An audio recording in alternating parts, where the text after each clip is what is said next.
नमस्ते everyone, welcome to the channel. आज मैं आपको बताने वाली हूँ कि कैसे आप नोट्स बना सकते हैं जिससे आप ज़्यादा से ज़्यादा मार्क्स स्कोर कर सकते हैं आपके एग्जाम में। तो I am going to tell you all that in few points. आपको वो ध्यान से सुनना है और उसे अप्लाई करना। देखिए, सबसे इम्पोर्टेंट बात इस वीडियो में, before starting with this video and telling you all the points कि किस तरीके से आपको आपके नोट्स बनाने हैं, let me tell you one thing. Today I am going to show you my notes, किस तरीके से मैंने अपने नोट्स बनाए थे। बहुत पुराने भी मेरे नोट्स रखे हुए हैं, जैसे फ्रॉम माई क्लास 9-10 से लेकर के अभी सारे नोट्स मैंने बहुत संभाल कर रखे थे। तो वो सारे नोट्स मैं आपको बताऊंगी किस तरीके से वो जो नोट्स मेकिंग है वो मैंने शुरुआत की थी, जिसे मैं अभी तक फॉलो करती हूँ, ताकि आप भी समझेंगे कि नोट्स किस तरीके से प्रिपेयर किया जाता है, जिससे एग्जामिनर को आप आपके आंसर से इम्प्रेस कर सकते हैं और ज़्यादा से ज़्यादा मार्क्स स्कोर कर सकते हैं। देखिए, अगर मैं एग्ज़ाम की बात करूं तो ये नोट्स क्योंकि मेरे सेल्फ मेड थे तो मैंने इसको ही स्टडी किया है। I have never relied on anyone's else notes, I have always prepared my own notes. तो मैं आपको ये बताऊं कि इस तरीके से आप भी आपके नोट्स बना सकते हैं। सबसे पहली बात तो देखिए, स्टडी में नोट्स मेकिंग बहुत ज़्यादा इंपॉर्टेंट होता है। आपको इसका इम्पोर्टेंस तब रियलाइज़ होगा जब आपको ये समझ में आएगा कि आप सेल्फ स्टडी तो कर रहे हैं लेकिन आपकी आंसर्स में वो रिफ्लेक्ट नहीं हो रहा है। तब आपको ये पता लगेगा कि सिर्फ स्टडी करना इज़ नॉट इनफ, उसके साथ साथ आपकी सेल्फ नोट्स बनाना इज़ एसेंशियल। तो मैं आपको स्टेप्स बताऊंगी जो फॉलो करके आप आपके बेस्ट नोट्स बना सकते हैं। मैं एडवाइस करूंगी कि आपको आपकी खुद की नोट्स से स्टडी करना चाहिए। अब देखिए, ये जो नोट्स हैं, मेरे सारे नोट्स संभाल कर रखे थे, वो सारे नोट्स मैं एक एक करके आपको दिखाऊंगी। जैसे स्पेसिफिकली मैं स्टार्ट करती हूँ विथ माई अभी फ़िलहाल मेडिकल जो है उसके बुक्स हैं मेरे पास। इवन आज भी मैं नोट्स बनाती हूँ, खुद के ही नोट्स फॉलो करती हूँ, तो वहाँ पर ये दिया हुआ है। बट देखिए, मैं आपको ये बताऊँ कि जब मैं नोट्स बनाती हूँ तो मैं किन चीज़ों का ध्यान रखती हूँ और उस नोट्स को कैसे मैं फॉलो करती हूँ। तो आपने देखा होगा, यहाँ पे देख सकते हैं आप, तो मैं 2 कलर का हमेशा यूज़ करती हूँ। शायद आपको ये ना समझ में आए कि इसमें मैंने क्या लिखा है, बिकॉज स्टैंडर्ड की क्लास के हिसाब से डिपेंड्स अपॉन आप कौन सी स्टैंडर्ड में हैं। But the basic thing is, आप किसी भी क्लास में हो, नोट्स सबके लिए इम्पोर्टेंट है। आप अगर क्लास 9th में हैं, 10th में हैं, 12th में हैं, या डिग्री कॉलेज में हैं, या ग्रेजुएशन में, किसी भी क्लास में अगर आप हैं, या किसी भी कॉम्पिटिटिव एग्जाम के लिए अगर आप प्रिपेयर कर रहे हैं, तो भी नोट्स आपके लिए बहुत ज़्यादा इम्पोर्टेंट है। तो यहाँ पर आपने देखा कि ये मैंने खुद के जो नोट्स बनाए हैं, यहाँ पर मैंने 2 कलर का यूज़ किया है।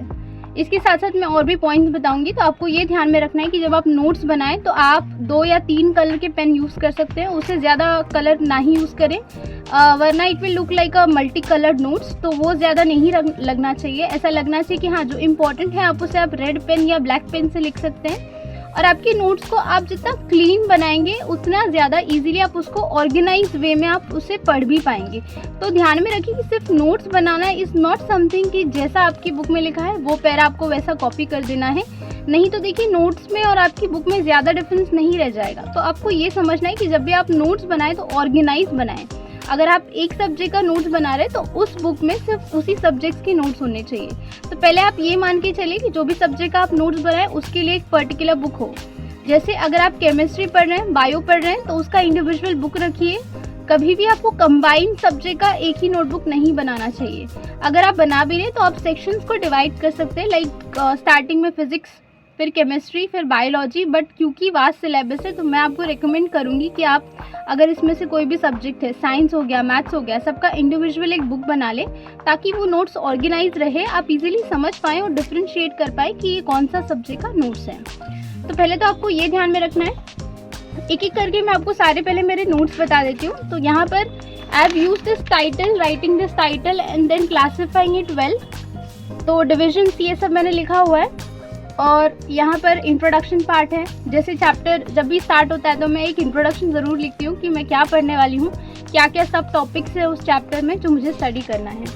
तो दिस इज़ लाइक दिस। और बहुत सारे हैं ऐसे तो, और कुछ जो क्वेश्चंस होते हैं जो मुझे इम्पोर्टेंट लगता है उसे मैं हाईलाइट कर देती हूँ। तो इवन ज़्यादा करके जो हाईलाइट वाला पार्ट है वो आपको टेक्स्ट बुक्स में मिल जाएगा, क्योंकि मुझे ऐसा लगता है कि हाँ, नोट्स में I can underline it with the pencil और आई कैन हाईलाइट अगर मुझे लगा कि कुछ इंपॉर्टेंट है।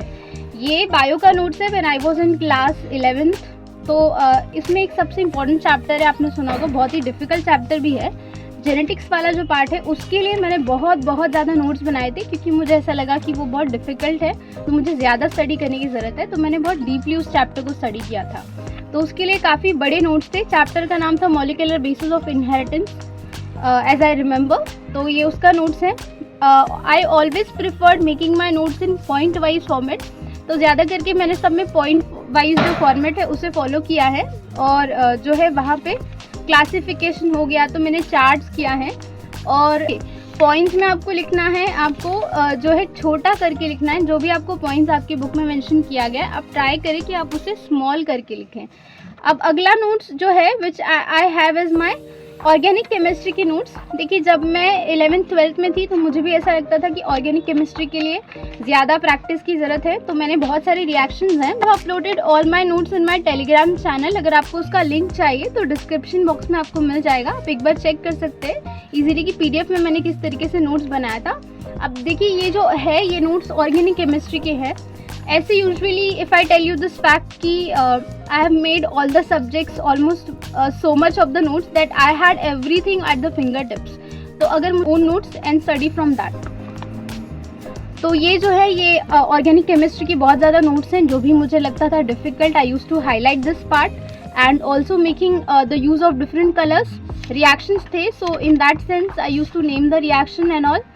सो इस तरीके से I have made beautifully all the reactions बना लिया था। सारे रिएक्शंस का I am written in one place, ताकि if I study later on I not get confuse. जैसे सारे टॉपिक्स हैं, एल्कोहल हो गया, इथर्स हो गए, सबका कुछ ना कुछ ट्रिक था। अल्डेहाइड हो गया, कीटोन हो गया, कार्बोक्सिलिक एसिड सॉल्यूशंस। तो हर एक चैप्टर के जो रिएक्शंस हैं और जितने भी टाइप्स हैं वो अच्छे से completely I have made so many books, not only one single book.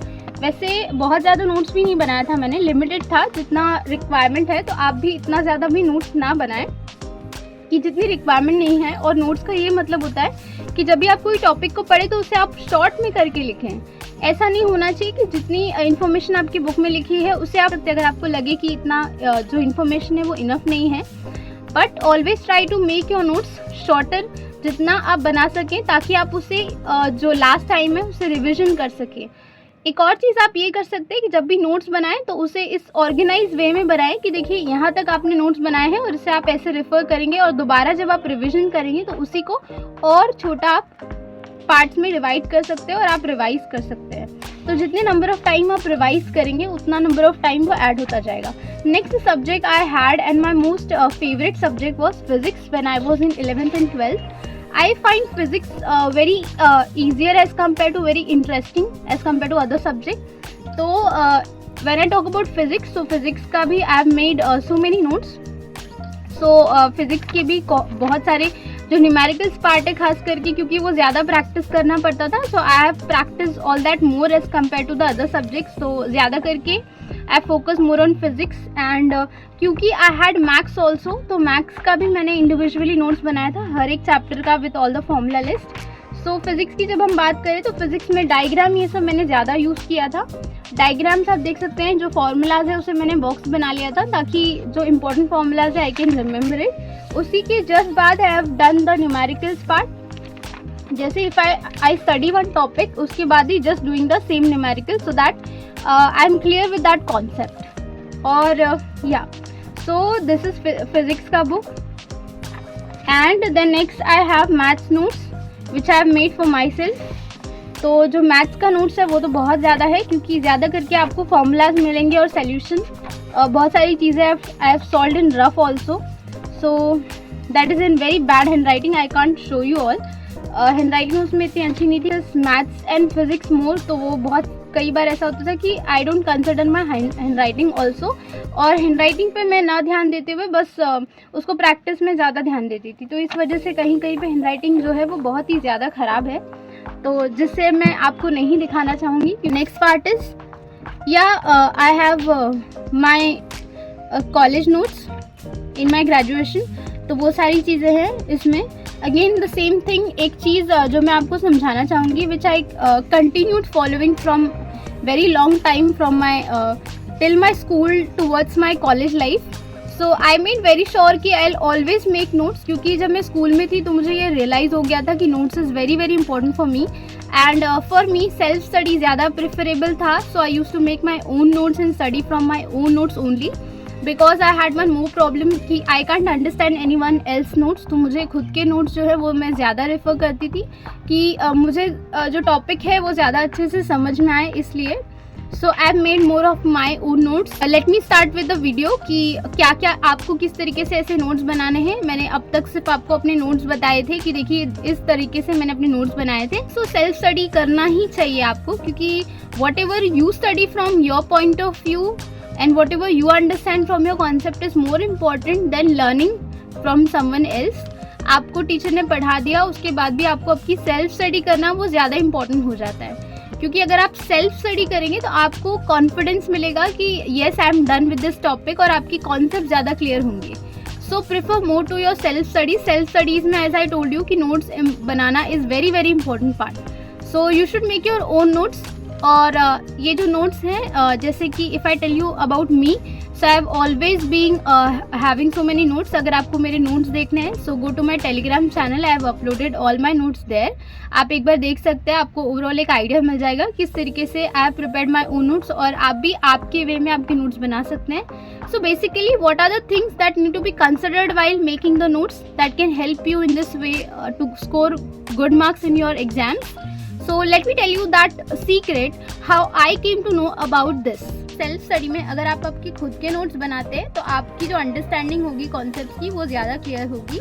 So you also must prefer making your own notes rather than depending upon any one else. ठीक है, तो जब आप नोट्स बनाते हैं तो आपको किन चीज़ों का ध्यान रखना चाहिए जिससे आप उन नोट्स से अगर पढ़ाई करेंगे तो आपको चीज़ें जो है वो याद भी रहेंगी और आप उसे एग्जाम में अच्छे से रिप्रेजेंट भी कर पाएंगे। When you start making your own notes, पहले ये डिसाइड करें कि जो भी टाइटल है आपको उससे अच्छे से लिखना है। इन ईदर यूज ब्लैक और रेड कलर जिससे वो थोड़ा अट्रैक्टिव दिखे, वाइस फॉर्मेट आप उसे एक्सप्लेन कर सकते हैं। सी नोट्स बेसिकली क्या होता है कि आपको जो भी टॉपिक आप पढ़ रहे हैं उसे आप शॉर्ट में कैसे लिख सकते हैं, आपकी वर्ड्स में या थोड़ा इजी वे में, ताकि आप जब उसे पढ़ें तो आपको वो चीज़ें आसान लगे। तो आपको आपका काम आसान बनाना है, ना कि डिफिकल्ट। तो इसके लिए आपको पहले ये ध्यान में रखना है, आप जब किसी चैप्टर को पढ़ रहे हैं या कोई टॉपिक को पढ़ रहे हैं, तो मान लो आप कोई टॉपिक को पढ़ रहे हैं तो आपको उस टॉपिक को पहले लिखना है। उसके बाद आप क्या करेंगे, उसे ही पॉइंट फॉर्मेट में आप मेंशन करेंगे नीचे। उसके बाद आपको इजीली इस तरीके से लिखना है। आप फ्लो चार्ट का यूज़ कर सकते हैं या आप पाई डायग्राम का यूज़ कर सकते हैं अगर रिक्वायरमेंट है तो, या आप क्लासिफिकेशन अगर कर रहे हैं तो टेबल फॉर्मेट यूज़ करें, वो ज़्यादा प्रेफरेबल होता है, इजीली समझ में आता है। इस तरीके से जैसे कि आपने उस टॉपिक को बहुत ही ईजी वे में पढ़ा हो और आप कम से कम वर्ड्स में उसे explain. Next thing is you should review your notes. आपको बार बार अपने नोट्स को अपडेट करते रहना है अकॉर्डिंग टू द क्वेश्चन। अगर आपको ऐसा लगे कि कुछ मिसिंग है तो आप स्पेस ऑलरेडी रख सकते हैं, ताकि अगर बाद में आप कुछ भी ऐड करना चाहें तो इजीली इस क्वेश्चन में आप चीज़ें ऐड कर सकते हैं। नेक्स्ट पॉइंट इज दैट आप माइंड मैप का यूज़ कर सकते हैं। See mind map is very very effective method. आपकी शॉर्ट में समराइज वे में वो माइंड मैप में जो एग्जाम्पल्स के साथ हैं वो टॉपिक्स दिए गए होंगे। तो माइंड मैप्स का आप रेफर तब करिए जब आपके समझो फाइनल एग्जाम से आपका सिलेबस बहुत ही बड़ा है, बहुत ज़्यादा चैप्टर्स एग्जाम में आने वाले हैं। तो माइंड मैप एक स्मार्ट वे हो सकता है। टॉपिक से उसे ब्रांच वाइज पहले डिवाइड करें। देखिए अगर आपने कोई टॉपिक को डिसाइड किया है कि आप इनके नोट्स बना रहे हैं तो आपको पहले लिखना है कि आप टॉपिक में क्या क्या चीज़ें पढ़ने वाले हैं। आपने जब ये चीज़ें लिख ली तो आपको सेंटर में उस टॉपिक को लिखना है और फिर आप उसको एक सब टाइटल के साथ कुछ बुलेटिन पॉइंट्स या इंपॉर्टेंट पॉइंट्स आप लिख सकते हैं और मेंशन कर सकते हैं कि देखिए ये इंपॉर्टेंट पॉइंट्स हैं जो इस पर्टिकुलर टॉपिक में हमेशा आपको याद रखना है। एग्जाम्पल जो है वो ज़्यादा ध्यान में रखें कि जो भी आप टॉपिक पढ़ें अगर उसमें एग्जाम्पल है एसेंशियली उसे ज़रूर मेंशन करें। नोट्स हैं आपको हमेशा ऑर्गेनाइज रखने हैं। देखिए नोट्स अगर आप एक सिंगल बुक में बहुत सारे नोट्स बनाते हैं तो that is not a good idea. फिर आप बहुत कंफ्यूज हो जाएंगे, आपको आपके नोट्स जो हैं वो अच्छे नहीं लगेंगे। तो better way is if you want your notes should be very very accessible and helpful to you, तो आप पहले एक सेपरेट बुक बनाइए। जैसे अगर आप फिजिक्स का नोट्स बना रहे हैं तो आपकी फिजिक्स की सेपरेट बुक होनी चाहिए, फिजिक्स केमिस्ट्री की सेपरेट बुक होनी चाहिए, और आपका बायो का सेपरेट बुक होना चाहिए। या आप किसी भी स्टैंडर्ड में हैं, अगर आप क्लास 11th में हैं, 12th में हैं, 10th में हैं, 9th में हैं या कॉलेज में हैं, सभी के लिए नोट्स बनाना बहुत ज़्यादा इंपॉर्टेंट है।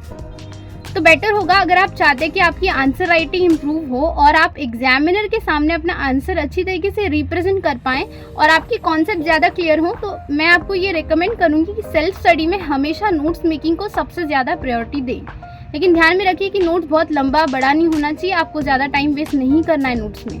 जितनी चीज़ें रिक्वायर्ड हैं उतना ही नोट्स में मेंशन करिए ताकि वो आपको एंड मोमेंट में हेल्प करे। आप ऐसा भी कर सकते हैं कि आप पहले थोड़ा सा नोट्स जो है वो बुलेट फॉर्मेट में लिख सकते हैं। अगर आप उसे और शॉर्ट बना सकते हैं तो और शॉर्ट बनाइए जब आप दूसरी या तीसरी बार उसी को रिवाइज करते हैं, क्योंकि जितना आप शॉर्ट उसको रखेंगे, जितनी बार आप उसको रिवाइज करते जाएंगे, हो सकता है कि वो नोट्स और भी शॉर्ट हो जाएं और इजीली आप चीज़ों को याद रख। So remember this always to organize your notes. हमेशा एक सब्जेक्ट की एक पर्टिकुलर बुक रखिए, उसमें उसी सब्जेक्ट्स की नोट्स बनाइए और उसे प्रॉपर्ली मेंशन करिए। अगर आप मिक्स तरीके का नोट्स बनाएंगे तो हो जाएगा, आप जो आपके नोट्स हैं यहाँ वहाँ लिखेंगे तो आपको ढूंढने में दिक्कत आ सकती है। अगला जो तरीका है, आप ज़्यादा से ज़्यादा कलर्स को यूज़ करिए। ऐसा मैं इसलिए कह रही हूँ ताकि आपको टॉपिक्स या सब टॉपिक इजीली समझ में आए। जो एग्जाम्पल है उसे अलग कलर से लिख सकते हैं, या जो आपका टॉपिक है या टाइटल है उसे, ताकि वो ज़्यादा इफेक्टिव लगे, आप उसमें अलग कलर का यूज़ कर सकते हैं। कंपैरिजन कर सकते हैं, पाई चार्ट, डायग्राम्स, कलर्स का ज़्यादा यूज़ कर। नेक्स्ट थिंग जो आपके नोट्स में आप यूज़ कर सकते हैं, you can highlight the codes और इम्पोर्टेंट वर्ड्स। जब आप दूसरी तीसरी बार अपने नोट्स को रिवाइज करते हैं या बनाते हैं तो हाइलाइटर का आप यूज़ कर सकते हैं, which is a very effective way. कई सारे लोग हाइलाइटर्स का बहुत यूज़ करते हैं and they find this method very very helpful. को अलग अलग सब्जेक्ट और टॉपिक में हमेशा डिवाइड करके रखिए सो दैट आपके लिए नोट्स जो है वो इजीली एक्सेसिबल हों। स्टिक नोट्स का भी यूज़ कर सकते हैं, विच इज़ ऑल नोट्स को प्रेफर कर सकते हैं। स्टिकी नोट्स आपको हेल्प करेगा कि जब भी आप किसी टॉपिक को रिवाइज कर रहे हैं तो आप इजीली वहीं पे इन्फॉर्मेशन होगा तो आपको दिक्कत नहीं आएगी इन्फॉर्मेशन को ढूंढने के लिए जो आपने कभी लिखा होगा जब आप किसी सम को या किसी टॉपिक को पढ़ रहे होंगे, क्योंकि कई बार हमारा जो नोट्स होता है वो मिसिंग भी होता है। तो आप स्टिकी नोट्स का यूज़ करके वहाँ पे जो इन्फॉर्मेशन है वो ऐड कर सकते हैं आगे की पढ़ाई के लिए। आप बनाएं तो अच्छे फॉर्मेट में बनाएं ताकि उसे आप एक्टिवली रिकॉल कर सकें, स्टडी कर सकें। और फिजिक्स, मैथ्स जैसे सब्जेक्ट्स हैं या केमिस्ट्री जैसा सब्जेक्ट है, वहाँ पे आप हमेशा क्वेश्चन को ऐड करिए। अक्सर हम ये करते हैं कि हम टॉपिक के नोट्स तो बना लेते हैं लेकिन उनसे रिलेटेड क्वेश्चंस को नहीं लिखते हैं। तो अगर कोई न्यूमेरिकल है या कोई इंपॉर्टेंट क्वेश्चन है, आपको ऐसा लग रहा है कि जो आपको हेल्प करेगा, तो उसे आप तुरंत ही उस टॉपिक के बाद ही लिख लीजिए ताकि दोबारा आपको यहाँ वहाँ उसके क्वेश्चंस ढूंढने ना पड़े और आप उसके क्वेश्चंस को वहीं पे रिवाइज या प्रैक्टिस कर सकें। हमेशा ध्यान में रखिए, अगर आप किसी टॉपिक का नोट्स बना रहे हैं तो वहीं पे उसके आसपास उसका न्यूमेरिकल या उससे रिलेटेड क्वेश्चन लिख दीजिए। देखिए, जब आप उसी से रिलेटेड क्वेश्चन सॉल्व करते हैं तो देखिए क्या होता है कि आपकी जो माइंड है उसको रिकॉल और उस टॉपिक को आप और बेहतर तरीके से सॉल्व कर पाते हैं अगर सेम क्वेश्चन आपके एग्जाम में आए। तो ये एक इफेक्टिव तरीका है जो आपको आपके नोट्स में इंक्लूड करना चाहिए। फ्लैश कार्ड्स इजीली जिसे आप रिवाइज कर सकें, which can be included in your notes too. Last is to track your progress. आपका जो नोट्स है, जैसे मैंने आपको स्टार्टिंग में बताया था कि उसे आप जितना शॉर्ट बनाते जाएंगे, जितने नंबर ऑफ टाइम आप उसे रिवाइज करते जाएंगे, उतना ही आपके नोट्स शॉर्ट होते जाएंगे। तो आप ये मेथड का यूज़ कर सकते हैं कि पहले आपका नोट्स हो सकता है बहुत लेंदी हो, जैसे नंबर ऑफ टाइम आप और ज़्यादा प्रैक्टिस करेंगे वैसे वैसे आप उसे पार्ट 1 पार्ट 2 में और ज़्यादा जो है शॉर्ट कर सकते हैं, ताकि जब आप फाइनल एग्जाम के लिए रिवाइज करें तो वो आपके लिए ईजी हो जाए। तो ये कुछ ऐसे स्टेप्स थे जिसका यूज़ करके आप आपके बेस्ट नोट्स बना सकते हैं और आप उसे प्रिफर कर सकते हैं। आई एम डैम श्योर अगर आप इस तरीके से नोट्स बनाएंगे तो आपको ही आपके नोट्स बहुत अच्छे लगेंगे। देखिए, नोट्स एक बहुत इंपॉर्टेंट पार्ट होता है, जैसे कि as I told you in the video कि मैंने भी अपने जो बहुत पुराने नोट्स हैं which I have prepared in my school till my college, अब तक I have all that notes. तो मैं आपको यही बताना चाहूँगी, कहीं ना कहीं नोट्स आपको हमेशा हेल्प करेंगे। आप आपके नोट्स शेयर ज़रूर कर सकते हैं अगर आपको लगता है कि हाँ आपको अपने नोट्स से किसी की हेल्प हो सकती है। तो you can give your all notes to anyone those who need it. तो नोट्स अगर किसी को ज़रूरत है तो आप उस नोट्स को आगे भी पास ऑन कर सकते हैं। So starting with the notes is very very effective way and that is proven by many of the people. So I will suggest you कि आप जब सेल्फ स्टडी करते हैं तो rather than studying from someone else notes, अगर आप खुद के नोट्स से पढ़ेंगे तो आपको खुद रियलाइज होगा कि आपके जो कॉन्सेप्ट्स हैं वो ज़्यादा क्लियर हो रहे हैं। So in order to make your concepts clear and to be the best and represent your answer in front of the examiner in best way, you can just do one thing, that is start making your own notes. और ये सारे points को आप तब consider करके अपने notes बनाइए। And I'm damn sure using this method you will find that you are scoring the best of your ability. I always suggest you to make your own notes rather than depending upon someone else. आपको खुद समझ में आएगा कि your concepts are now more clear. Best of your ability. So I will always suggest you to make your own notes rather than depending upon someone else. आपको खुद समझ में आएगा कि your concepts are now more clear. So that's it in this video. I'll make more such amazing videos for you. अगर आपको ये video अच्छी लगी then like this video.